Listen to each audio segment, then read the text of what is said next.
The issue of man-made climate change came to the Texas Capitol. Two high-ranking spokesmen for the Center of Naval Analysis spoke of climate change as a national security threat. Rear Admiral Neil Morsetti. If we act in a coherent and coordinated fashion, not only will we reduce the risk posed to national security and the calls upon our respective armed forces, but we'll enjoy the economic benefits and the better quality of life that comes with that. And I'd just like to conclude by saying there is no security solution to climate change, just greater insecurity if we don't act. Thank you, Mr. Chair. Sounds reasonable, right? I don't have a problem as long as he doesn't call for a carbon tax.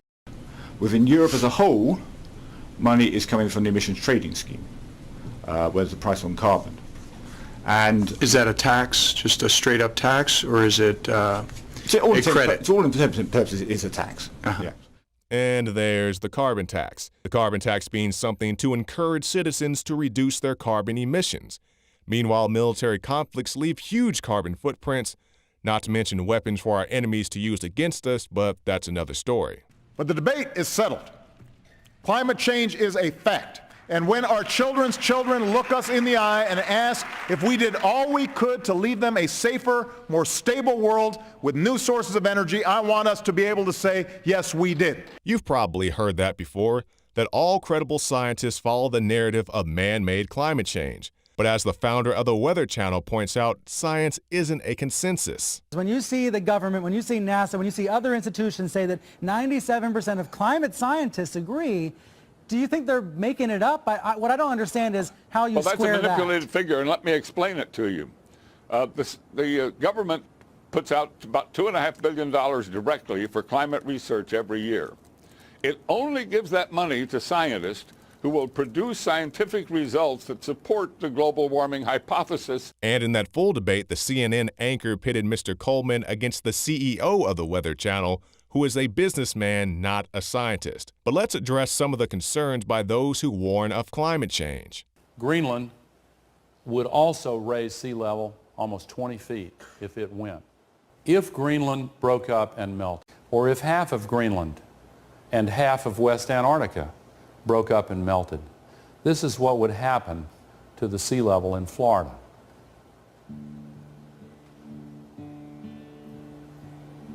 This is what would happen to San Francisco Bay.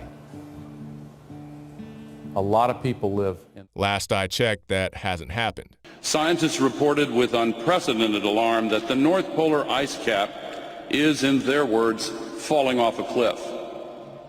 One study estimated that it could be completely gone during summer in less than 22 years. Another new study to be presented by U.S. Navy researchers later this week warns it could happen in as little as 7 years. 7 years from now. It's been more than 7 years since Gore stated that study, and that hasn't happened either. But I do appreciate him being bold enough to reference studies, because now climate change, quote, experts refuse to make any concrete predictions or forecast. So when it's cold, should we then say, oh, no problem, don't worry about climate change? No, let's not confuse or interchange climate change with global warming. The world is getting warmer. There's more carbon dioxide holding in more heat. So when the climate changes, some places get colder. And the thing that's really consistent with climate change models is this variance, where it's cold, it's warm, it's cold, it's warm. I'll play that again so you can hear how he's coaching the anchor to be vague. The world is getting warmer. There's more carbon dioxide holding in more heat. So when the climate changes, some places get colder. And the thing that's really consistent with climate change models is this variance, where it's cold, it's warm, it's cold, it's warm. Don't say global warming, because if it's cold, people won't take you seriously. Don't say global cooling, because if it's hot outside, people are going to laugh at you. Use the all-inclusive term of climate change, so that way if it's hot, you'll be right. If it's cold outside, you'll be right. If it rains outside, you'll be right. If it's drought, you'll also be right. You may have heard that 2014 was the warmest year on record.